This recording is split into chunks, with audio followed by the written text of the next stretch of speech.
मशहूर शूटर ते पत्थाखोर मुबीन भट्ट मालीपुरा शफीकाबाद लाहौर विच पैदा होया। मशहूर उदों होया जदों ने इवाने अदल दे बाहर टीपू ट्रकां वाले उत्ते हमला कर दिता। इस हमले दे विच टीपू जख्मी होया ते उहदे 5 गनमैन मारे गए और इस अटैक का नतीजा यह निकलिया कि मुबीन भट्ट पूरे लाहौर दे विच मशहूर हो गया। हर अखबार ने मुबीन भट्ट नूं छापिया। अस्सलाम वालेकुम नाज़रीन, भुलेखा टीवी दे नाल मैं आज़म तौकीर। नाज़रीन, अज जी जिस बंदे की जिस डॉन की तुहाडे नाल मैं स्टोरी शेयर करन लगांगा उहदे बड़े हैरत अंगेज़ किस्म के कारनामे सामने आए ने। उहदा नाम है मुबीन भट्ट। मुबीन भट्ट मालीपुरा शफीकाबाद लाहौर विच पैदा होया, उत्थे ही वड्डा होया। शुरू दे विच इहने जिवें फिल्मां वेख के मुंडे बदमाशियां ला जाते हैं, चोरियां डकैतियां शुरू कर देंगे ने, इंज दा ही इहदा भी सिलसिला शुरू होया। और स्टार्ट दे विच एक महल्लेदार सी इहदा अच्छू मन्ने वाला, ਉਹਦੇ ਨਾਲ ਇਹਦਾ ਕਿਸੇ ਗੱਲ ਤੋਂ ਛੋਟਾ ਮੋਟਾ ਝਗੜਾ ਹੁੰਦਾ ਹੈ। ਝਗੜਾ ਦੇ ਉੱਤੇ ਦੋ ਤਰਫਾ ਫਾਇਰਿੰਗ ਹੋ ਜਾਂਦੀ, ਯਾਨੀ ਅੱਛੂ ਮੰਨੇ ਵਾਲਾ ਔਰ ਮੁਬੀਨ ਭੱਟ ਨੇ ਆਮਣੇ ਸਾਹਮਣੇ ਖਲੋ ਕੇ ਇੱਕ ਦੂਸਰੇ ਉੱਤੇ ਫਾਇਰਿੰਗ ਕਰ ਦਿੱਤੀ। ਇਸ ਫਾਇਰਿੰਗ ਦੇ ਨਤੀਜੇ ਵਿੱਚ ਦੋਵੇਂ ਜ਼ਖਮੀ ਹੋ ਜਾਂਦੇ ਨੇ। ਜਦੋਂ ਇਹ ਜ਼ਖਮੀ ਹੋ ਜਾਂਦੇ ਨੇ ਤੇ ਜ਼ਾਹਿਰ ਦੋਵੇਂ ਹਸਪਤਾਲ ਦਾਖਲ ਹੋ ਜਾਂਦੇ ਨੇ।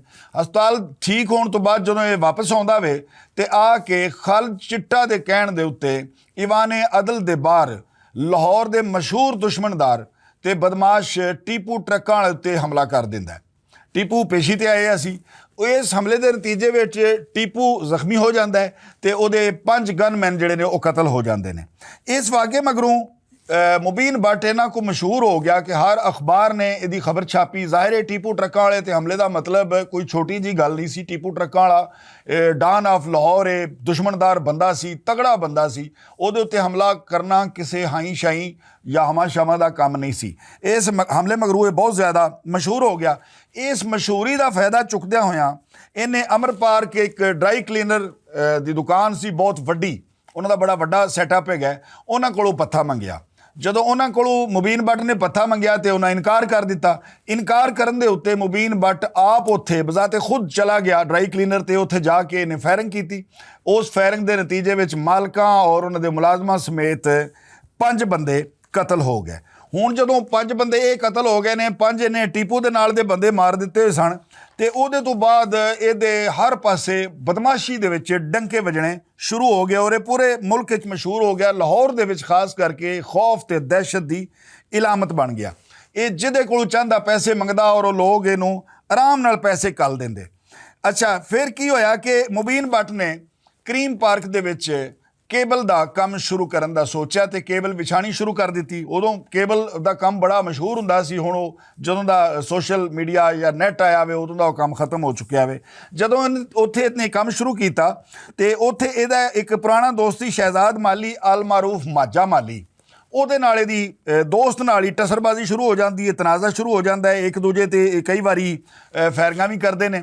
ਇੱਕ ਹਮਲੇ ਦੇ ਵਿੱਚ ਇਹਨੇ ਮਾਜਾ ਮਾਲੀ ਦਾ ਇੱਕ ਕਜ਼ਨ ਸੀ, ਉਹਨੂੰ ਕਤਲ ਕਰ ਦਿੱਤਾ।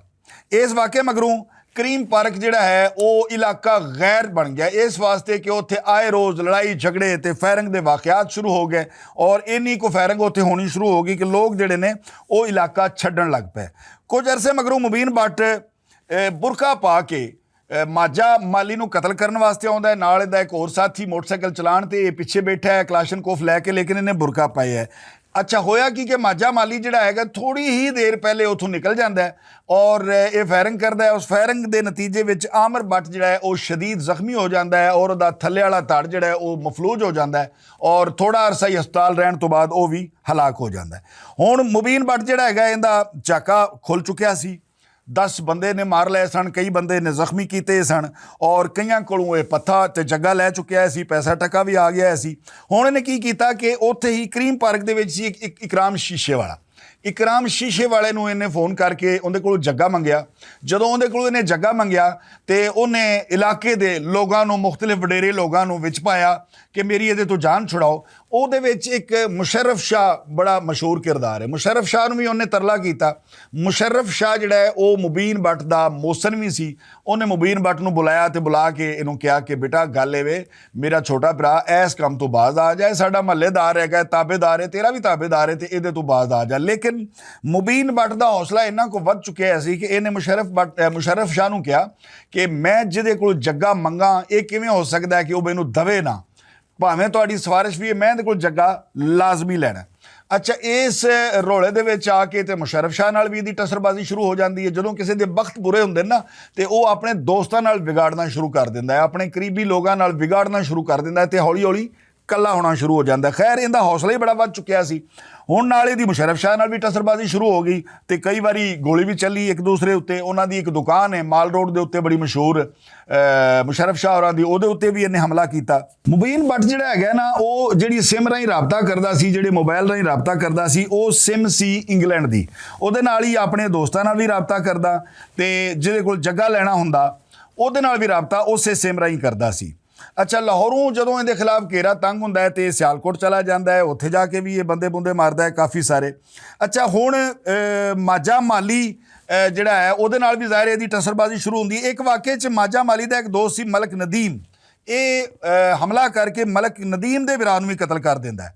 ਮੁਬੀਨ ਭੱਟ ਇਹਨਾਂ ਕੋ ਮਸ਼ਹੂਰ ਹੋ ਗਿਆ ਕਿ ਕਈ ਮੁੰਡੇ ਜਿਹੜੇ ਨੇ, ਨੌਜਵਾਨ ਨਸਲ ਜਿਹੜੀ ਹੈ ਇਹਦੀ ਕਾਪੀ ਕਰਨਾ ਸ਼ੁਰੂ ਹੋ ਗਈ।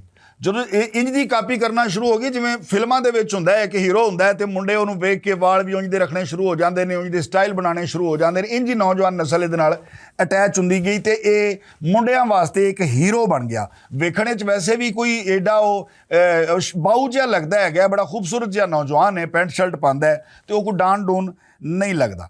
ਅੱਛਾ, ਇਸ ਤੋਂ ਬਾਅਦ ਕੀ ਹੁੰਦਾ ਹੈ ਜਨਾਬ ਅਲੀ ਕਿ ਲਾਹੌਰ ਦੇ ਵਿੱਚ ਮੁਬੀਨ ਭੱਟ ਦਾ ਘੇਰਾ ਤੰਗ ਹੋ ਜਾਂਦਾ ਹੈ। ਪੁਲਿਸ ਜਿਹੜੀ ਉਹ ਘੇਰਾ ਤੰਗ ਕਰ ਲੈਂਦੀ ਹੈ, ਤੇ ਇਹ ਪੁਲਿਸ ਦੀ ਵਜ੍ਹਾ ਤੋਂ ਆਪਣੇ ਸਸੁਰਾਲ ਮੁਲਤਾਨ ਟੁਰ ਗਿਆ।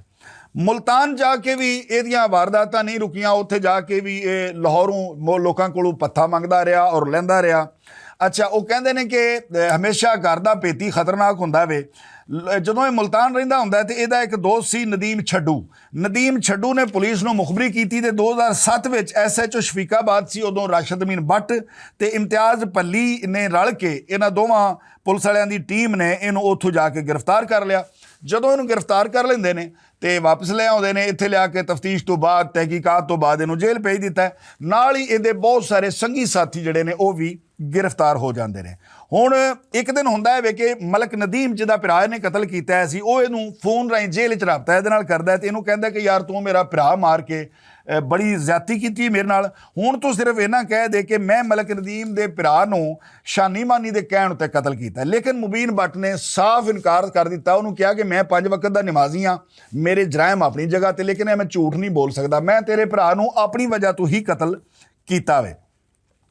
ਅੱਛਾ, ਮੁਬੀਨ ਭੱਟ ਦਾ ਭਰਾ ਸੀ ਕਾਸ਼ੀ ਭੱਟ। ਕੁਝ ਅਰਸੇ ਮਗਰੋਂ ਕਾਸ਼ੀ ਭੱਟ ਜਿਹੜਾ ਉਹ ਜੇਲ੍ਹ ਤੋਂ ਰਿਹਾ ਹੁੰਦਾ ਹੈ ਤੇ ਮੁਬੀਨ ਭੱਟ ਦਾ ਇੱਕ ਦੋਸਤ ਸੀ ਆਤੀ ਭੋਲੇਵਾਲਾ। ਇਹ ਆਤੀ ਭੋਲੇਵਾਲਾ ਨੂੰ ਫੋਨ ਕਰਦਾ ਹੈ ਕਿ ਮੇਰਾ ਭਰਾ ਜੇਲ੍ਹੋਂ ਬਾਹਰ ਆ ਗਿਆ, ਇੱਕ ਤੇ ਇਹਨੂੰ ਕੋਈ ਲਾਇਸੈਂਸ ਵਗੈਰਾ ਬਣਾ ਦੇ ਔਰ ਇਹਦਾ ਖਿਆਲ ਰੱਖੀ, ਇਹਦਾ ਸਾਥ ਦੇ। ਲੇਕਿਨ ਆਤਿਫ ਭੋਲੇਵਾਲਾ ਕੀ ਕਰਦਾ ਹੈ ਕਿ ਇਹਦੇ ਭਰਾ ਨੂੰ ਬੁਲਾਉਂਦਾ ਹੈ ਕਾਸ਼ੀ ਭੱਟ ਨੂੰ ਕਰੀਮ ਪਾਰਕ ਤੇ ਧੋਖੇ ਨਾਲ ਉਹਨੂੰ ਉੱਥੇ ਕਤਲ ਕਰਾ ਦਿੰਦਾ ਹੈ। ਫਿਰ ਇਹ ਜੇਲ੍ਹ ਦੇ ਵਿੱਚ ਹੀ ਮੁਬੀਨ ਜਿਹੜਾ ਹੈਗਾ ਇਹ ਆਪਣੇ ਭਰਾ ਦਾ ਬਦਲਾ ਲੈਣ ਲਈ ਕੁਝ ਆਪਣੇ ਦੋਸਤਾਂ ਨੂੰ ਕਹਿੰਦਾ ਹੈ ਤੇ ਇਹ ਆਤੀ ਭੋਲੇਵਾਲਾ ਦੇ ਭਰਾ ਨੂੰ ਕਤਲ ਕਰਾ ਦਿੰਦਾ ਹੈ। ਖੈਰ, ਮੁਬੀਨ ਭੱਟ ਜੇਲ੍ਹ ਵਿੱਚ ਵੀ ਲੋਕਾਂ ਕੋਲ ਜੱਗਾ ਮੰਗਦਾ ਰਿਹਾ, ਪੱਥਾ ਲੈਂਦਾ ਰਿਹਾ। ਉਹਦਾ ਖੌਫ ਤੇ ਉਹਦੀ ਦਹਿਸ਼ਤ ਹੀ ਇੰਨੀ ਸੀ ਕਿ ਉਹ ਜਿਹਦੇ ਕੋਲ ਜੋ ਮੰਗਦਾ ਸੀ ਚੁੱਪ ਕਰਕੇ ਲੋਕ ਦੇ ਦਿੰਦੇ ਸਨ। ਲੇਕਿਨ ਉਹ ਕਹਿੰਦੇ ਨੇ ਕਿ ਅਖੀਰ ਬੁਰੇ ਦਾ ਨਤੀਜਾ ਬੁਰਾ ਹੀ ਨਿਕਲਦਾ ਹੈ।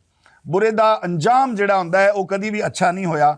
2010 ਦੇ ਵਿੱਚ ਕੋਟ ਲਖਪਤ ਜੇਲ੍ਹ ਵਿੱਚੋਂ ਕੱਢ ਕੇ ਪੁਲਿਸ ਨੇ ਤੇ ਮੁਬੀਨ ਭੱਟ ਨੂੰ ਮੁਕਾਬਲੇ ਵਿੱਚ ਪਾਰ ਕਰ ਦਿੱਤਾ। ਇਸ ਤਰ੍ਹਾਂ ਜੁਰਮ ਦੀ ਦੁਨੀਆ ਦਾ ਇੱਕ ਹੋਰ ਬਾਬ ਬੰਦ ਹੋ ਗਿਆ।